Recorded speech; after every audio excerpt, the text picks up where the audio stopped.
Welcome to the Broken Pie Chart Podcast, episode 211. I'm your host, Derek Moore, and with me once again is my semi-permanent co-host, CEO of ZEGA Financial, Jay Pestrichelli. Jay, how you doing today? Good, Derek. Back again. I love this. Thank you for having me back. Well, the fans seem to want it. I mean, they like Mike as well, and they also seem to like when we disagree on things. So we'll see how we do today, Jay. No, I don't know about that. See what I did there? See how I disagreed? That was not good enough. Oh, yeah, that was. Sorry. Yeah, you're kind of setting it up. That's very, very funny, Jay. The audience will be laughing. I'm so funny. Yeah. You know what wasn't funny yesterday is Jerome Powell. There was a meme going around with him taking a selfie in front of a big red board of red tickers going down. Yeah. Somebody take his mic away. What is going on with him? But no, he testified in front of Congress. I think he wraps up today in front of the House. But Jay, let me just mention quick, to use a movie quote, that escalated quickly. Jay, what happened to the Fed funds futures? Like, what is it even saying we're going to have now? Yeah, I mean, look, there's a lot of very standard language that we've heard for the last year and when he testified. But I think the thing that took the market by surprise was when he hinted he may increase the rate of change on the federal funds rate, right? So I think everybody was assuming 25 basis points in March and then in May. Well, he said he wouldn't count out having to increase that rate of change. And all of a sudden, the market started hearing, 50 basis points in March instead of 25. We haven't beat inflation yet. We have to really, we really got to attack this. And I think that freaked out the market a little bit, right? The thought of 50 bips. I wasn't even considering it until the market started reacting this way. So I think it's a thing that pushed the market down a little bit in February. Then we got, folks saying, well, you got Federal Reserve members and governors saying 25 is probably fine. Market like that in March, the beginning of March. And now we've got Powell saying we may have to increase the rate of change. And I think the market is reacting, poorly to that that verbiage, that wording. Jerome Powell wants you to lose your job, your house, wants everything to be more. Actually, he wants things to be less expensive, and he wants the markets to crater. I don't know. I mean, well, let's just put this in perspective. You mentioned the market was not expecting 50 bips or 50 basis points. Jay, the Fed funds futures at the start of his testimony, 30% probability or there around of a 50 basis point rise, where they would go from 4.5, 4 3/4 to 5, 5 1/4. And if you look further out on the Fed funds futures curve and you imply the future rates by those future prices, I mean, all right, 9.5% probability, 6 to 6 1/4 by the September meeting. That's September 20th. 35% prob, 5 3/4 to 6, and 42%, 5.5 to 5 3/4. I'll just round it out. About 12%, 5 1/4, 5.5. That escalated quickly for sure. And to give you some perspective, I think you mentioned this, Jay. A week ago, the 5.5 to 5 3/4, or a month ago, was 3.6% probability. Now it's 42%. So bottom line is the market did not expect this. It quickly adjusted. And now, I mean, a year ago, who would have thought we'd be potentially at a 6% Fed funds, right? So let's hold on. I think not that you're burying the lead, you said it. So right now, the market has a probability of us being at 5 3/4 to 6% on the Fed funds rate in September, right? That chance right now is like 45%. Is that right? Yeah, if you add the probabilities, yeah, absolutely. Yeah. Yeah, so 45% at least 5 3/4 to 6 in September. So that's high. Like, I don't, the market, this is, that's gonna definitely cause. That's gonna leave a mark, Jim. Yeah. There you go. Yes, that did escalate quickly, Brick. You got it. So Fed funds goes to 6. Does that mean 2-year maybe goes to 7? We see, 3, 4, 5 gets, 6.5, 7, 2-year 6. I don't know. And it comes down to, we talked about it last week, Jay.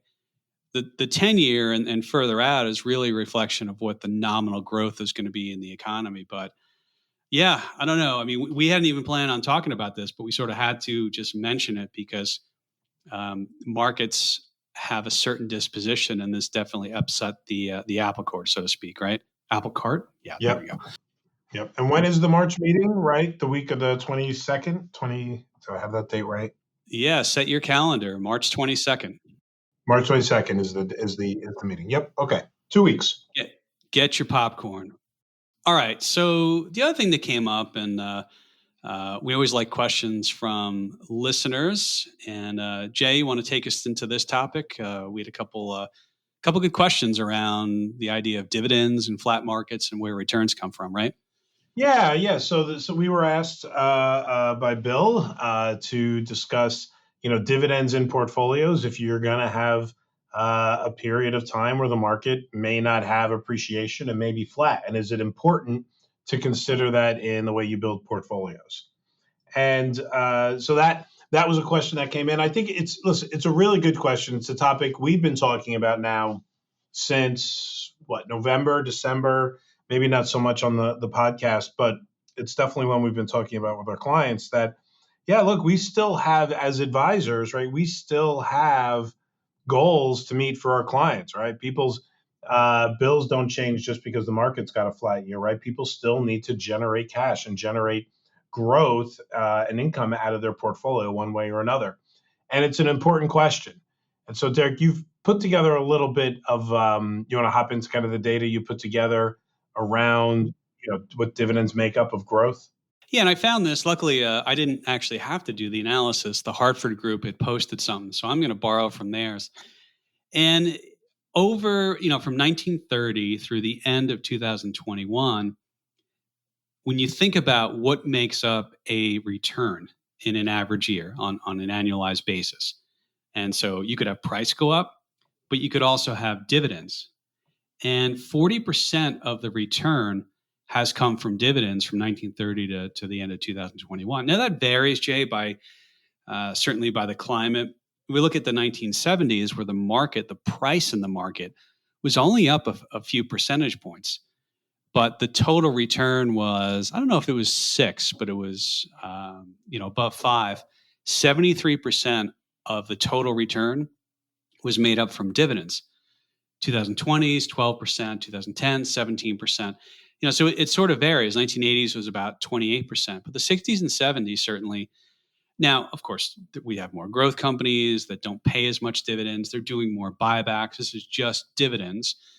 But Jay, I mean, in a flat market, if let's say you had 4 to 5% in returns, in theory, you'd still make 4 or 5%, right?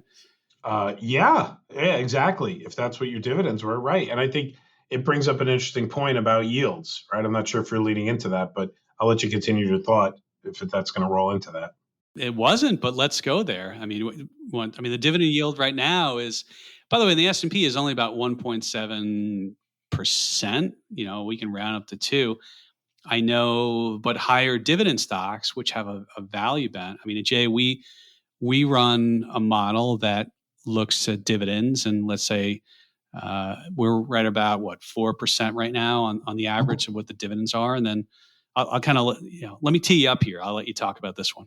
Well, the thing is, as an options advisor, right, we're always trying to do what people do, but then do it a little better, right? How can we apply options, and what can we swap out where we can kind of focus in on what our goal is? And you're right, in this portfolio of stocks that we run that has on average 4.5% dividends stocks, like a basket of 20 stocks, we then also sell options to generate another, say, 1% a quarter, shooting for like a cash generation target. Again, if all things go well, between 7, 8, 9% per year. And so, you can have a flat market, but still produce returns and yields for your clients that need cash by, running a dividend plus option strategy. We actually call that a dividend plus strategy. And they can always people can always reach out to you, Derek, for more information about that. But I would say that, for people that are trying to balance between capturing potential upside movements of the market. And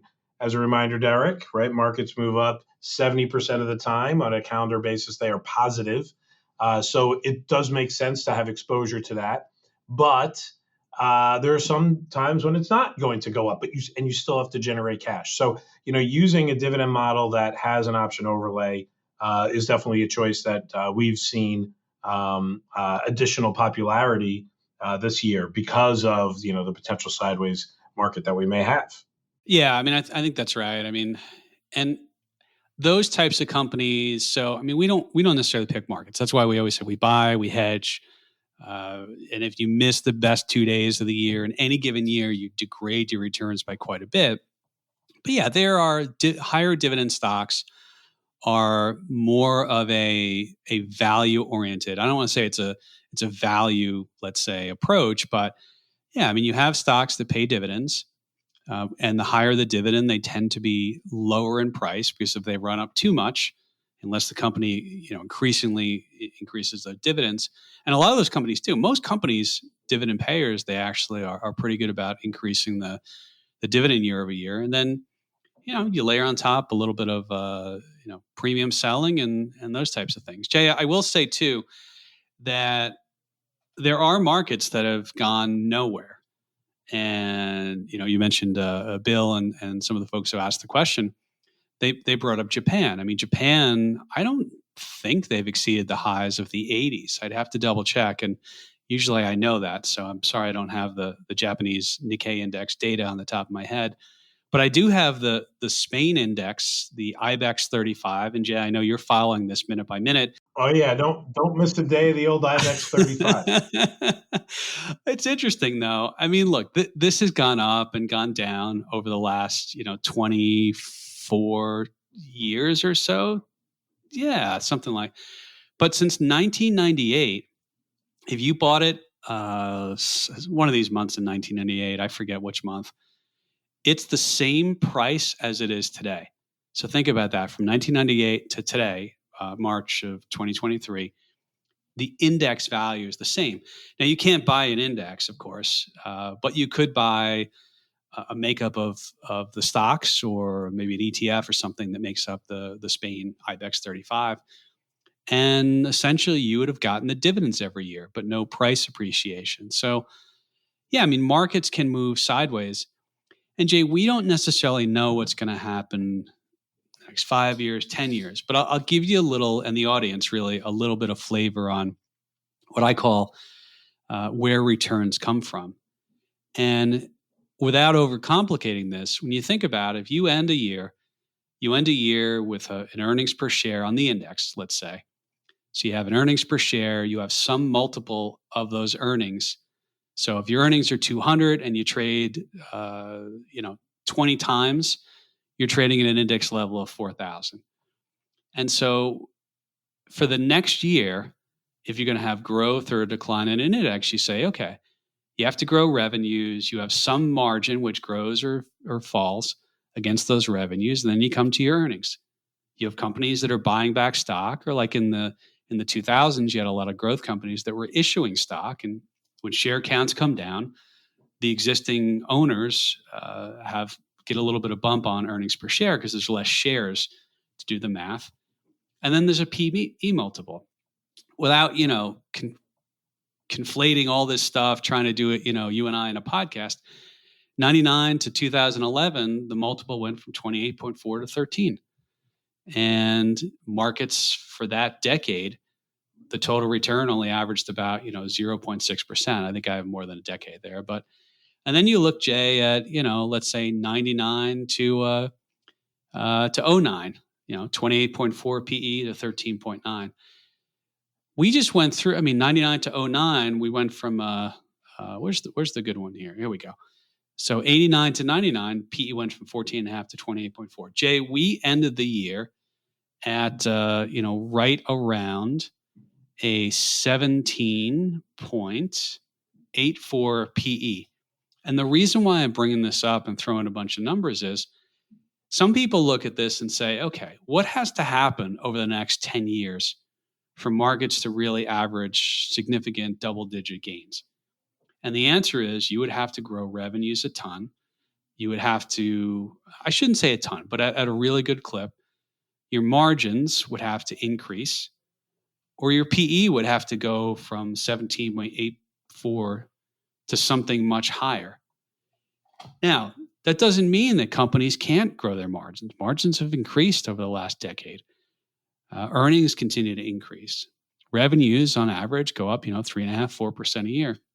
So I'll kind of stop there, Jay, but I do think there's, if you're of the mind and you're looking at stuff like this and saying, look, maybe I don't see where the growth is going to come from over the next 10 years, then you start to look at how can I generate a return on assets that are in there that are outside of price. Could be dividends, could be selling things like covered calls, could be selling option premium, something like, the high probability option strategy we run. So look, we don't know what's going to happen to markets, Jay, but we have had decades that have been flat, right? Sure, absolutely. And so this doesn't. We can simplify this, right, to understand that growth in the market has to come from either revenue going up or companies having better margins, or the multiple on those earnings goes up, right? Those are the things that can kind of push a market higher. I know I'm oversimplifying it, and I wish all of you could see the analysis that Derek sent me to talk through this, but I think it's great, and I think it does kind of point out that over the next decade, if we run at any kind of pullback on our numbers that we've seen over the last few years, whether it's margins, companies are not as profitable, growth rate gets a little, I'm not going to say the word. I don't want to say stagflation, but gets a little, flattish, right? 3-4%, or people start to feel that, hey, with treasuries at 4 or 5%, I don't need to take risk in the market, and multiples come down. Then you could have a period of, some pretty flat stock market years. I'm not saying it won't look like the IBEX 35 with spikes and valleys along the way. Again, I know nobody knows what that looks like, but like any market, right, you could have periods of optimism and periods of fear.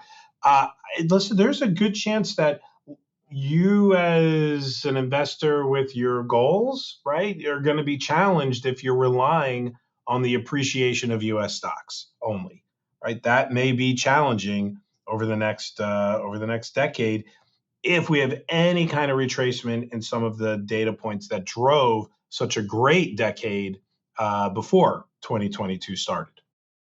Yeah, Jay, I'll take a counter. I'm going to go the opposite here. I'm actually going to be a contrarian on my previous take. So I'm going to argue with myself and say that, yeah, you may think a market might go sideways, and you might think, okay, I need dividends, I need alternative appreciation, like you said, maybe some short duration treasuries. But I mentioned 99 to 09, the markets were flat to down, negative 0.9% annualized return. But think about the drive there.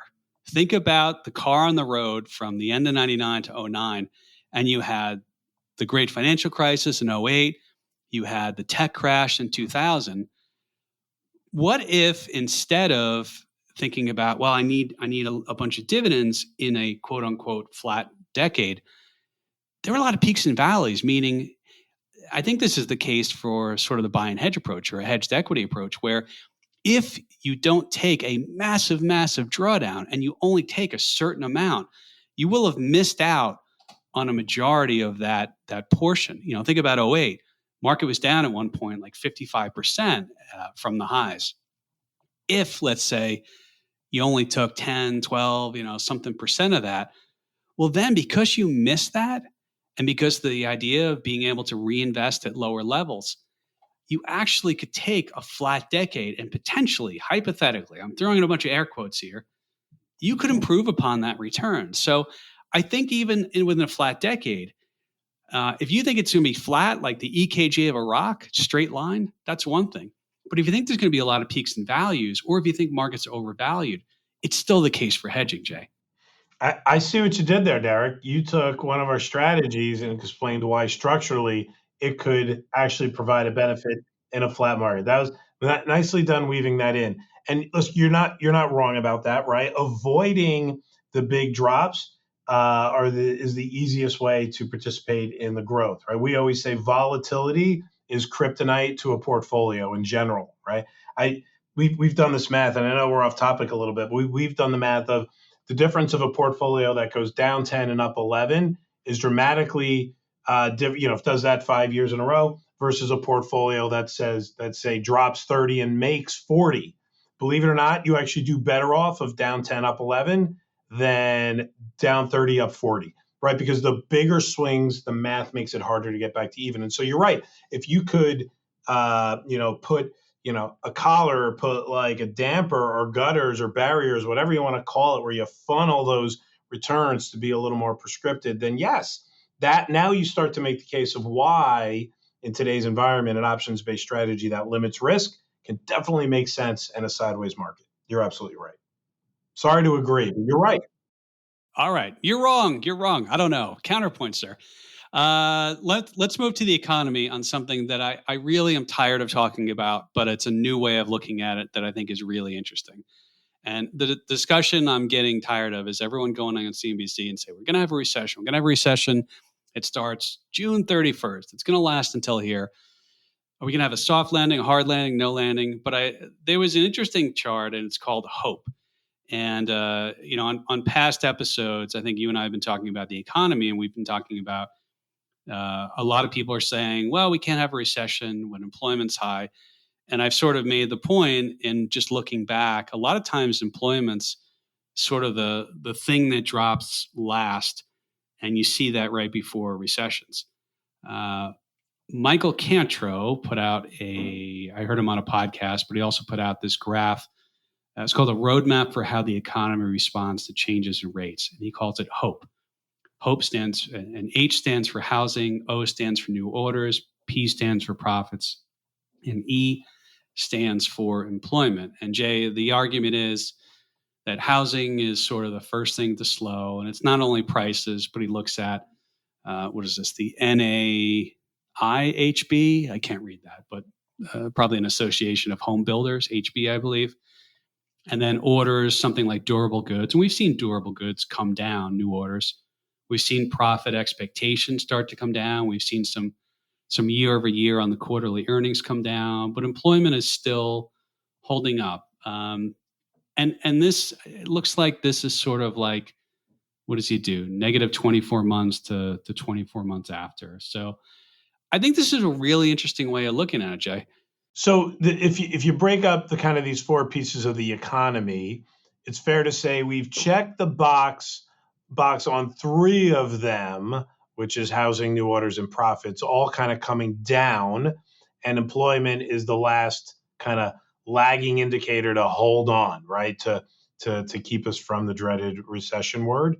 And when I look at this chart that you provided, Derek, if you look at, like, say, the 12-month range, it still shows you could have a strong employment market even though you're 12 months into a declining economy. I think that's what it's telling us, and that's very normal. I'd say that is par for the course right now, in the fact that we still have a strong employment market. I'm not sure if this will be out by the time we get the jobs number on Friday, but I think there's a lot of people watching because January was so good. Like, the numbers are so high, so many more jobs created than expected.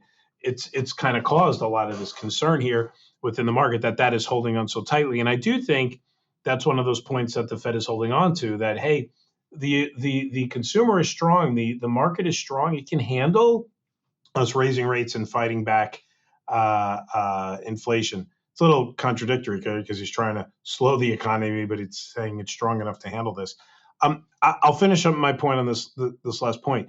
This chart that we're looking at, you could go out to 18, 20 months before you really see the reaction in the employment. And so the negative on this is, like, hey, we still could have another 6 to 9 months of this kind of declining economy waiting for employment to roll over before the Fed feels that they've done their job.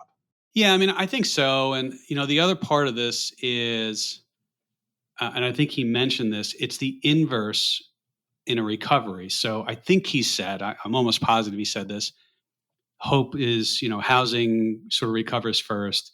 And for recovery, you need housing to recover, and then new orders, then profits, then employment. And employment sort of makes sense too, because, just inherently, and you and I have both worked at large companies before, sort of, there's that feeling of, okay, things are starting to slow, you can spend a little bit less, and then eventually, unfortunately, they may have to do some reductions, but then they're slow to hire as things come on. Let's make sure things are okay, start to spend a little bit more money and the way budgets are set and things like that. But yeah, I like this, and I think it's a good way of looking at things.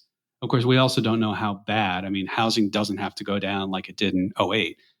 It could just be slower, and slower means prices, could mean building, could mean the sentiment of the home builders, and so on and so forth. But you and I also, Jay, have said in the past that in our experience, markets bottom before earnings, and earnings bottom before the economy.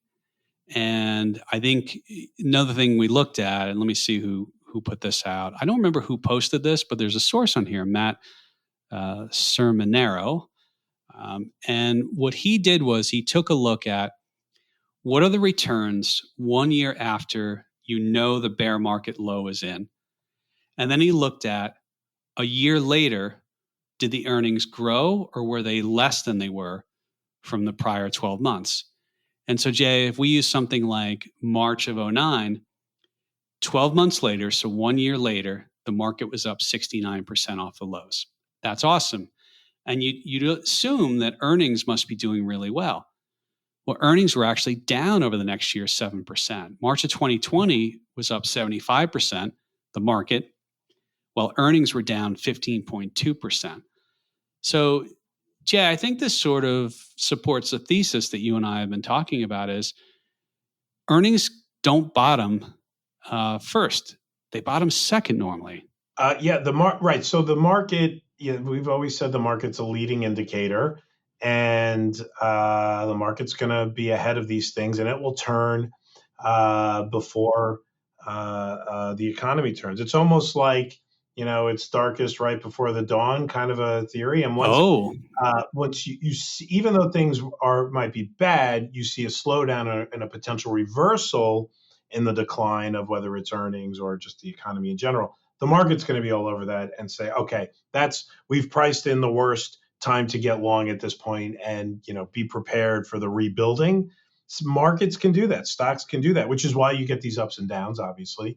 And it's very interesting, and we talked about this, I don't know if it was last podcast or two podcasts ago, where we talked about the average 12 months after the bottom is in. The challenge is we don't know when the bottom is in, right? Has it been put in yet or not? Give it to us, Jay. Tell us exactly when is the bottom in already? You calling it, or give us the date the bottom's in? Yeah, that's what we don't know, right? Right. That's exactly what we do here. We tell you when the bottom's in. But I will tell you, right, since we did see those lows in early October, the market has been in this steady higher high, higher low pattern. I think there's a chance the low is in, right? I think there is definitely a chance that the market has the low in. And that would mean that we could potentially, and I just made the case why markets, fundamentally can't go up. It could mean that, by the time October comes around, market could potentially be, notably higher than where it is today. We're not that far off the lows. At the time of recording this, the S&P's 3970. So that's about 10% higher off the lows, right? Just a little more than that. And yeah, I think there's a chance if the bottom was in, there's a lot more that we could go to the upside here. And we've definitely shown some support recently. We'll see if it holds. We've got a period of 2 weeks, which is kind of like the market's version of March Madness of what's coming up between CPI, PPI, jobs numbers, and the Fed meeting. A lot is going to be determined by that the rhetoric and the data that comes out. I've sort of ranted and raved about everyone going on TV, and I'm getting tired of it. Like, they bring on 18 million people a day. I like when you're on Bloomberg, by the way, but it's only. Actually, I think Bloomberg does a good job of getting more analytical. They do. I like their data a lot better than other channels. Yeah. Yeah, I'm a fan of them. I don't watch the other ones as much. But speaking of some of the other ones, like they bring on person after person. What do you think? Well, it depends on your time horizon. And, our base case is we could have slowing in the second half. Like you said, I mean, what do you do with that? And I also think people got spoiled from 2020, where it was so clear and obvious. We knew a recession was going to happen like 3 weeks before it happened. I mean, it was the easiest recession ever to call. And I go back to everyone seems to be saying we're going to be in a recession. I'm of the opinion we might already be in one. It doesn't have to be a bad one. I always go back to 1990. It wasn't that bad. And every recession doesn't have to be 1929 or 2008. But Jay, I'm sort of getting tired of this.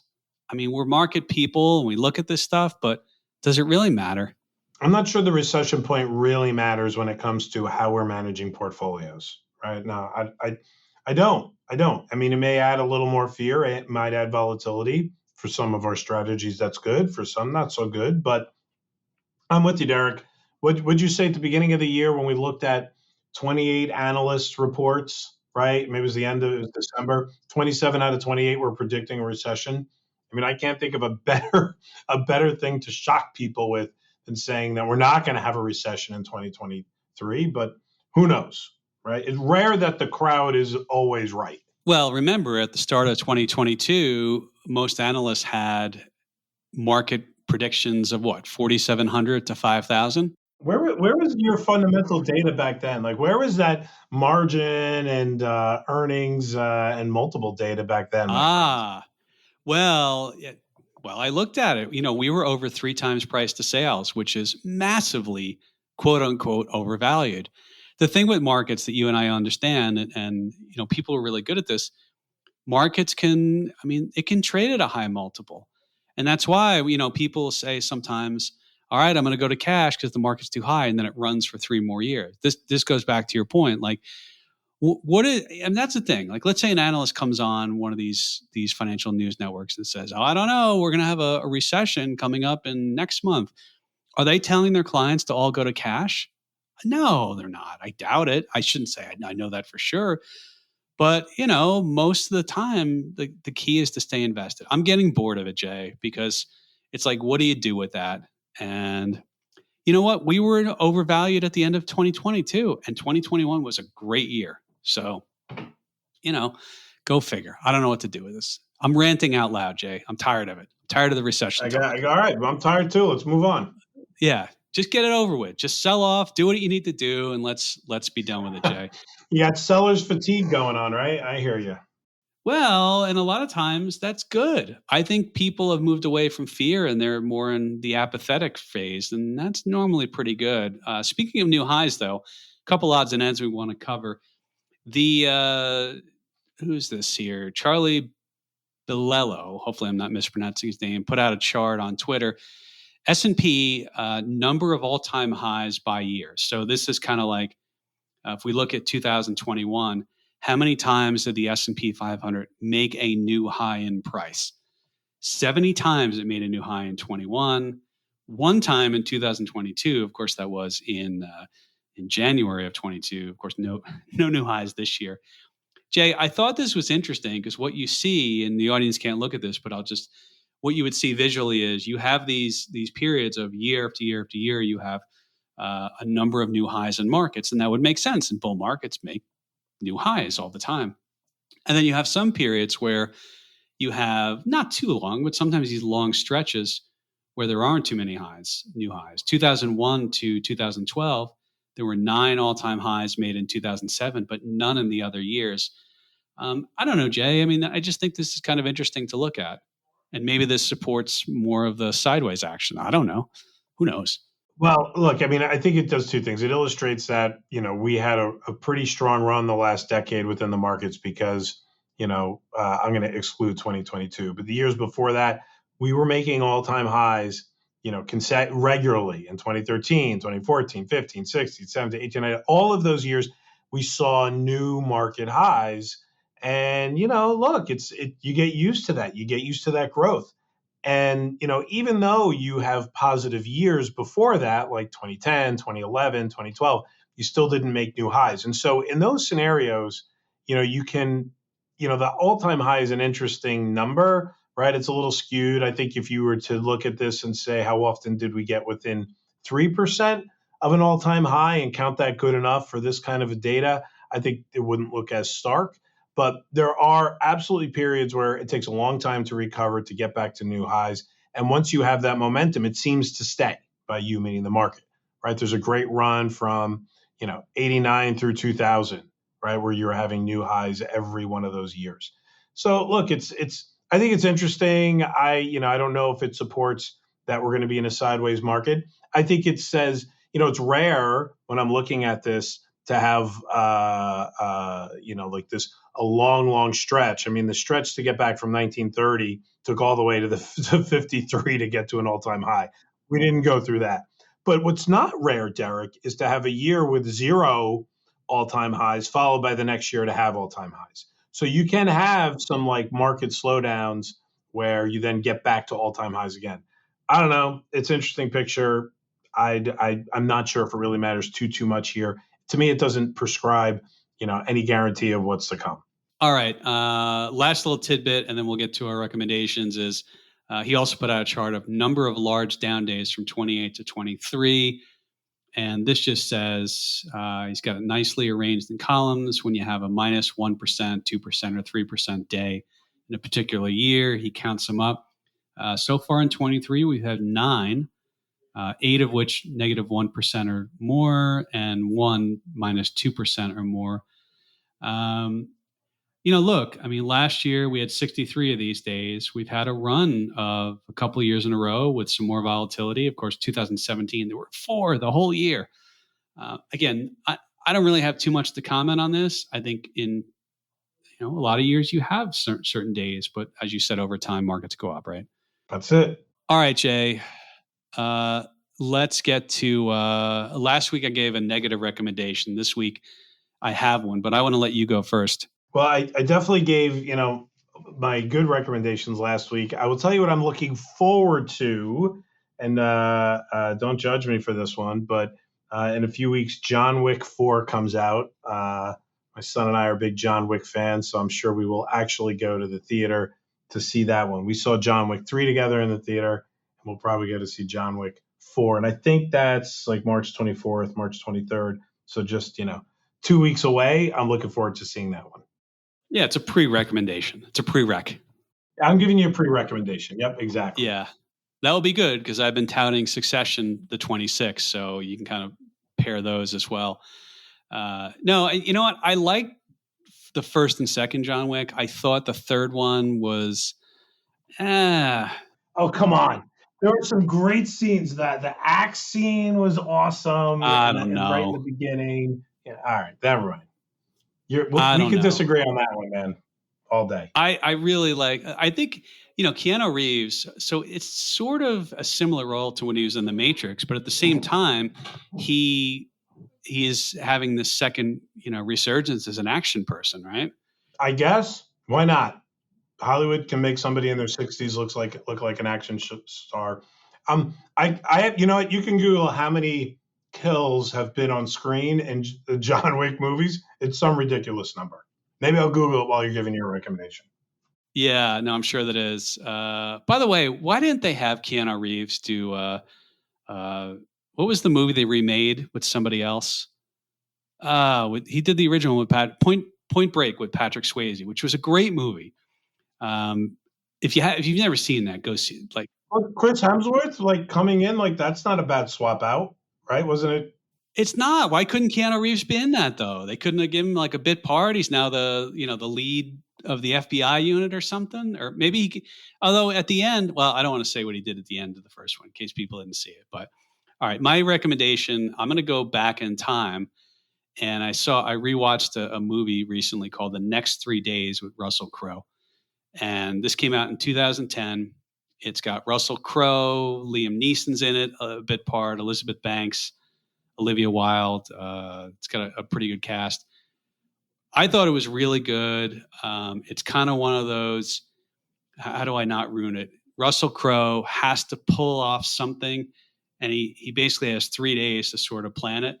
And it's really good. It's suspenseful, and I rewatched it. So, Jay, I don't know if you've seen that one before. Have you?